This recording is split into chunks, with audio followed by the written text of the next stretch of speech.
안녕하세요. 오늘은 지난번에 말씀드린 대로 부여에 대해서 건국하고 그 초기 역사를 가지고 한번 간단하게 말씀드려 보겠습니다. 우리나라 역사에서 부여의 의미는 작지 않습니다. 고조선 멸망 이후에도 한국 역사가 끊이지 않고 연속성을 가질 수 있게 해준 국가고요. 그 뒤로 이 고구려나 백제, 두망루, 갈사부여 등 많은 국가의 모국이 됐고요.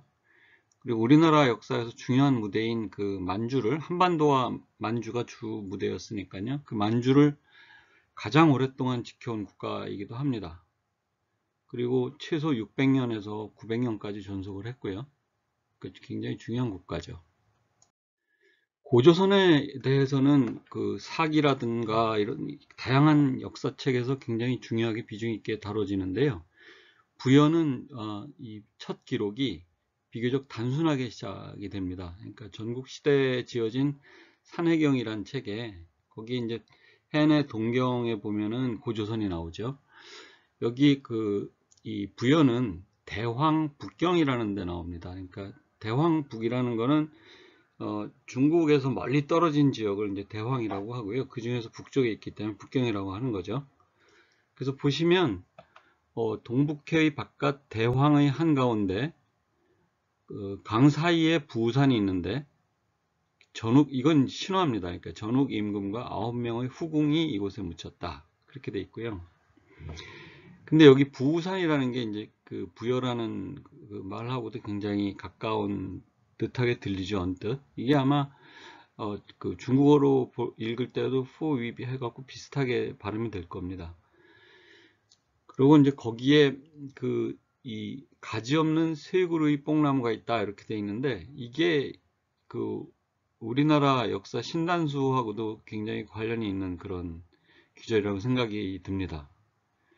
그리고 이제 다음 귀절에 이제 거기에 있다는 뜻이겠죠. 거기에 호부려국이라는 나라가 있는데 그 국성이 열시고 기장을 먹고 산다는 거죠. 이 기장은 이제 지난번 말씀드린 대로 요서 문명의 그 가장 중요한 곡식이었으니까. 그리고 이 호부려라고 되어 있는데요. 이게 두 번 말하는 거라고 그러더라고요. 다음 장에서 보여드리겠습니다. 그 산해경에 보면 이제 그 중국이 이 지역이죠. 중국이 이 지역이고 이쪽이 파란색으로 된 부분이 해내 동경에 나오는 국가들입니다. 그리고 이 까만 글자로 되어 있는 게 해내 북경에 나와 있는 나라들이고요. 그다음에 붉은색으로 한 것이 이 호부려나 숙시는 대황 북경에 나오는 나라 이름이고 이 불암산은 거기에 나오는 산 이름입니다. 그래서 거기에 보시면 동북해의 바깥 대황 가운데 강 사이에 부산이 있다는 건데 부산이 이제 아마 여기 어디 있는 것 같아요. 여기 강들이 송화강도 있고 굉장히 요하강도 있고 요화도 있고 해서 굉장히 많은데 그 강들 사이에 부산이 있고 그 부산에 의지해서 호부려가 있다는 거죠. 그리고 그 호부려국이 있는데 이거를 이제 동진 때 학자인 곽박이라는 사람이 여기에 줄을 달았는데 이렇게 얘기를 했습니다. 한나라 이름 일국이죠. 일국을 복명 이름을 되풀이한 것일 뿐이다. 지금의 호이가 모두 통한다고 돼 있죠. 그러니까 호부려라고 하는 게 이 부여와 호가 말이 그러니까 동호하고 말이 통한다는 거겠죠. 그래서 말이 통해서 이거를 호부려라고 한 것 같아요. 호부려라고 한 것이고 이게 이제 동진 때 학자가 이렇게 줄을 다른 것이고요. 여기 자세하게 싫지는 않았습니다만 이 바로 다음 단락에 불암산 지명이 나옵니다. 그러니까 이게 좌에서 우로 하는 그 이름을 보통 기술을 하거든요. 그래서 호부려가 있고 불암산이 있고 그 동쪽에 숙신이 있다 이렇게 나와 있습니다. 그래서 이게 산해경에서 이 부여가 여기 위치한다라고 돼 있다는 거죠. 부여가 역사책에 두 번째로 나오는 기록입니다. 사기, 그러니까 서기전 91년경에 지어진 책이죠. 거기에 이제 이 91년이면은 서기전 108년에 고조선이 그 한나라한테 당했으니까요. 멸망당했으니까 그 직후에 쓰여진 책이고요. 거기 사기에 그 장사에 관련된 상업에 관련된 화식 열전이라는 열전이 있는데 거기에 이제 그 상업이라든지 무역이라든지에 대해서 이제 그 환경과 상황을 이제 그 기록해 놓은 부분이 있는데요. 거기에 보면 그 부여가 여기 나오는 거죠. 그래서 여기 그 연에 대해서 연이 그 상업과 무역에서 어떤 위치에 있는지, 그 발해와 갈석산에 있는 도해지고, 그리고 어떤 나라들과 이렇게 경계를 접하고 있는지 그 상황을 쫙 이렇게 얘기를 하고, 이제 북쪽으로는 오환과 부여하고 이웃해 있고, 동쪽으로는 예맥, 진번, 조선, 진번 이렇게 연결이 돼 있다는 거죠. 그래서 유리한 위치에 있다 이렇게 설명하고 있습니다. 그래서 그거를 한나라 때 상황으로에다 이제 연결해서 이렇게 보게 되면 연이 여기 있었죠. 연이 여기 있었고 그때 연이 조선을 멸망이 아니라 조선을 그 몰아내고 이천리를 몰아냈다고 돼 있었거든요. 5개 군을 설치했다고 하는데 그게 삼국, 어양, 우북평, 요서, 요동 이렇게 5개 군을 설치를 했죠. 그리고 조선은 이제 일리 밀려났습니다. 여기 있질 않고 일리 밀려나서 조선은 여기 있을 때고요. 그 연나라 때는. 근데 이제 이게 이 사기가 쓰여진 거는 한나라 때니까 이제 그 한나라 상황을 보게 되면 한이 있고 그다음에 삼국군, 어양군, 우북평, 요서, 요동이 있고 그다음에 오환, 부여, 선비 이렇게 있는 거죠. 이 동호가 그 흉노한테 당해서 오한산 일부분은 오한산 밑으로 가고 일부는 선비산 밑으로 갔다 그럽니다. 그 위치가 대략 이 정도가 되고요.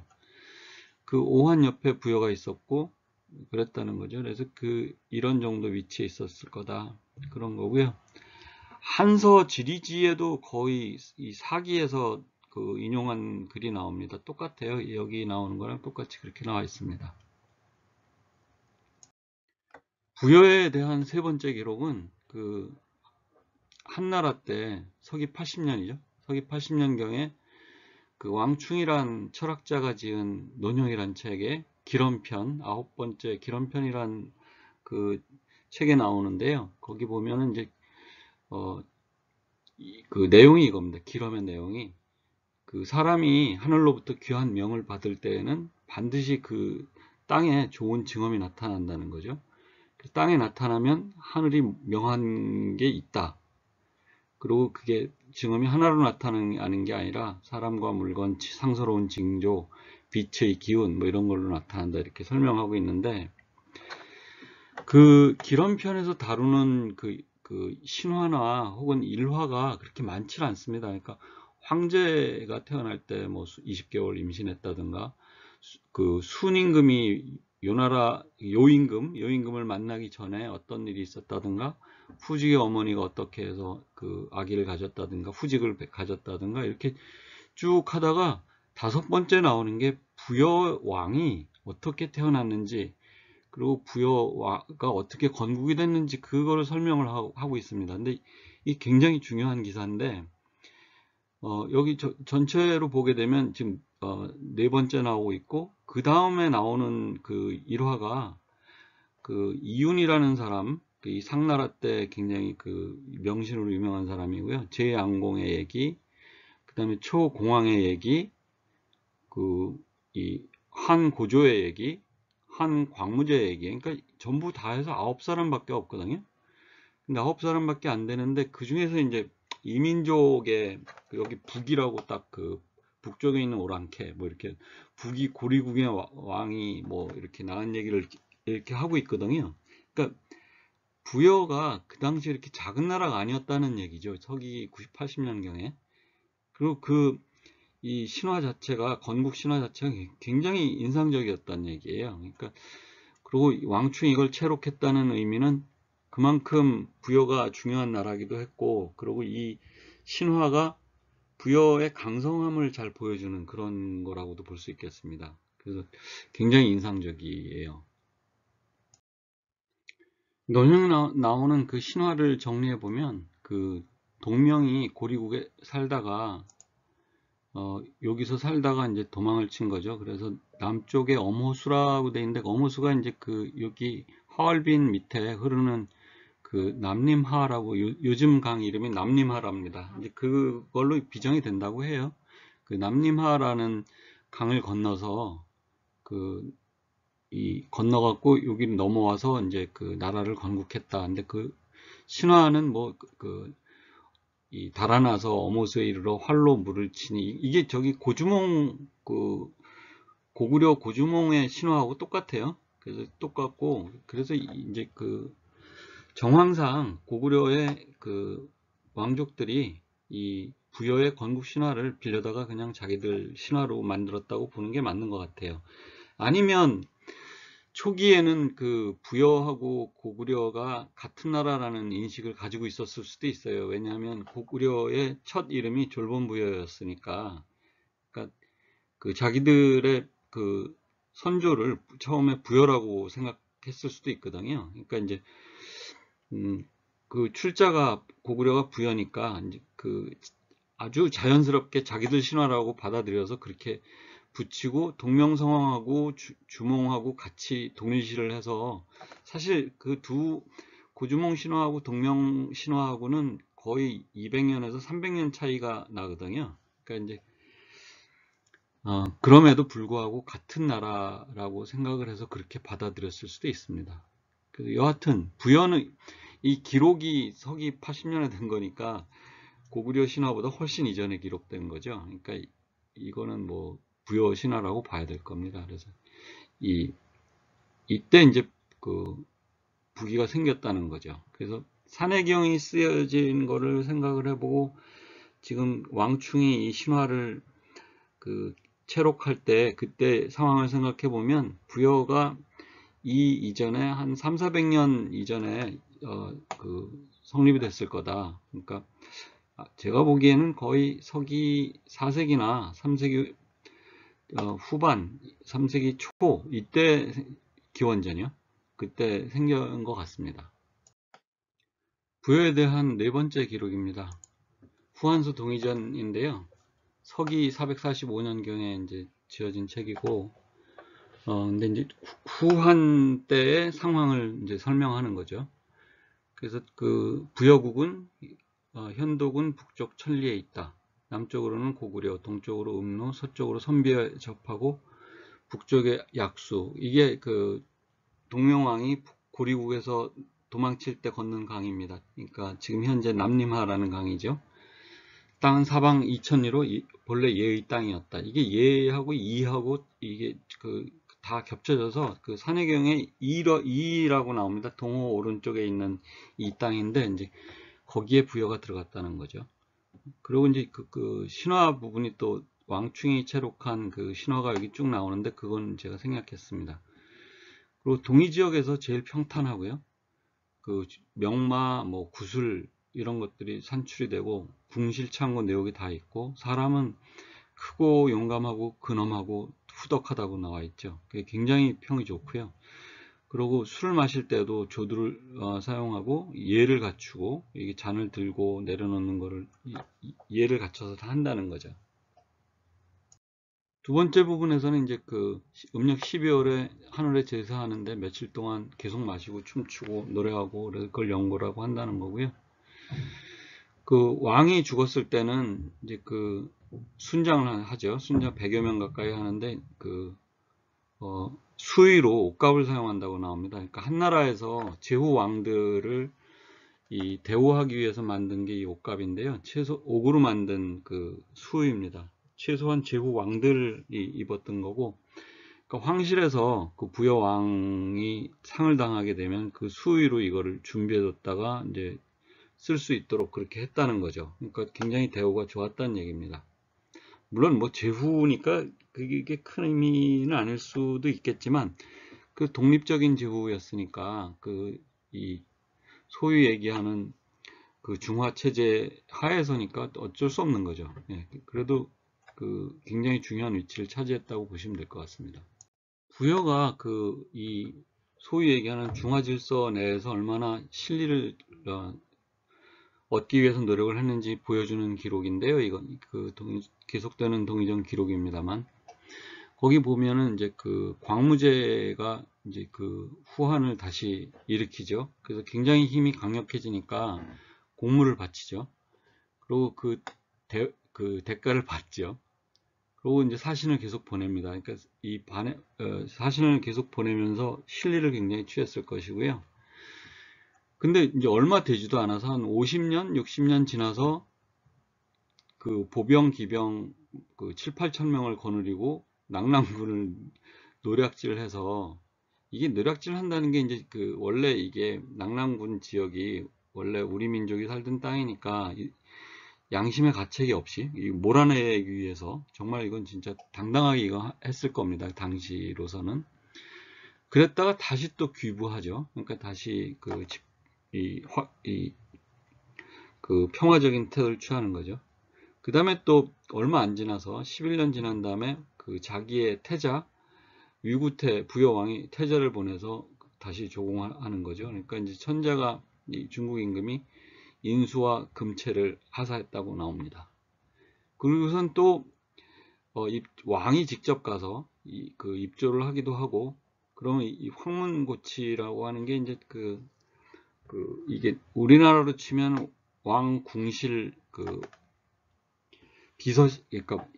뭐죠? 그 부속실 같은 거죠. 부속실에서 이런 각저희라든가 이게 취타되죠. 이 음악회 이런 거를 열어줬다는 거죠. 그러니까 굉장히 대우를 많이 잘 받은 겁니다. 그 다음에 이제 부여왕이 또 그 사신을 보내서 하기도 하고요. 그랬는데 또 얼마 지나지 않아서, 이게 한 30년 지나서 또 왕이 2만 명을, 이번엔 훨씬 더 병력이 늘어났습니다. 거의 많이 2배, 3배에 가까운 병력을 데리고 현도군을 이제 또 쳐들어가죠. 그러니까 쫓아내려고 하는 거죠. 이 얘기는. 이제 이런 식으로 계속 실리를 취하면서, 그 다음에 이 중국 세력을 몰아내려고 굉장히 노력을 하는 게 역연하게 나타납니다. 그 상황을 이제 지도로 정리하면 이렇게 되겠죠. 여기 현도군이 있고 요동군이 있고, 여기 이제 낙랑군이 있었겠죠. 낙랑군이 있고 고구려가 있고 이렇게 돼 있는데, 이제 한 제국이 있고, 여기 이제 그 삼국군, 어양군, 우부평, 옛날 그 동호, 흉노 이런 동호가 있던 그런 자리고요. 그리고 이 우부평은 사실 그 조선도 이 상당 부분 여기 조선일 수도 있습니다. 이 부분은 예전 조선의 영토일 수도 있고요. 그래서 그 부여가 그 현도군과 낙랑군을 이제 괴롭히고 공격하는 거는 그 조선의 옛 땅을 수복하기 위한 노력이라고 해야 되겠죠. 그리고 사실 그것이 맞고요. 그래서 고구려하고 같이 어떨 때는 견제도 하고, 이게 같은 형제 국가니까, 고구려가 부에서 나왔으니까요. 견제도 하고 뭐 여러 가지 복잡한 양상이 나타나는데, 궁극적으로는 이 현도군과 낙랑군을 몰아내려고 했던 거는 고구려와 입장이 같습니다. 중요한 역할을 했다고 봐야겠죠. 마지막으로 그 부여의 의미를 한번 생각해 보겠습니다. 이 부여는 사실 고조선 멸망 후에 그 남쪽의 삼한하고 더불어서, 삼한이 이제 그 우리나라 한반도에서의 그 역사의 그 횃불 역할을 했다고 하면, 부여는 이제 그 북쪽 만주 지역에서 한반도 한국 역사의 그 횃불 역할을 한 국가죠. 그래서 굉장히 중요한 역할을 한 것이고요. 그게 이제 그 다음에 그 후계 국가로서 고구려와 백제의 건국으로 이어지는 것이니까, 그러니까 이 부여를 잊을 수는 없겠죠. 그런데 요즘에 와서 이제 우리나라 역사를 학에서 다뤄지는 걸 보면 부여의 비중이 굉장히 작거든요. 그리고 기록이 없기 때문이기도 하겠습니다만, 그래도 여기저기서 찾아내면은 제법 많은 자료들이 아직도 남아있다고 봐야 될 겁니다. 그래서 전 마지막으로 부여를 잊지 말자는 다짐을 해보고 싶습니다. 이상입니다. 다음번에는 최근에 경제가 굉장히 어려워지고 있는데요. 그 어려워지고 있는 상황을 한번 다각도로 검토해 보도록 하겠습니다.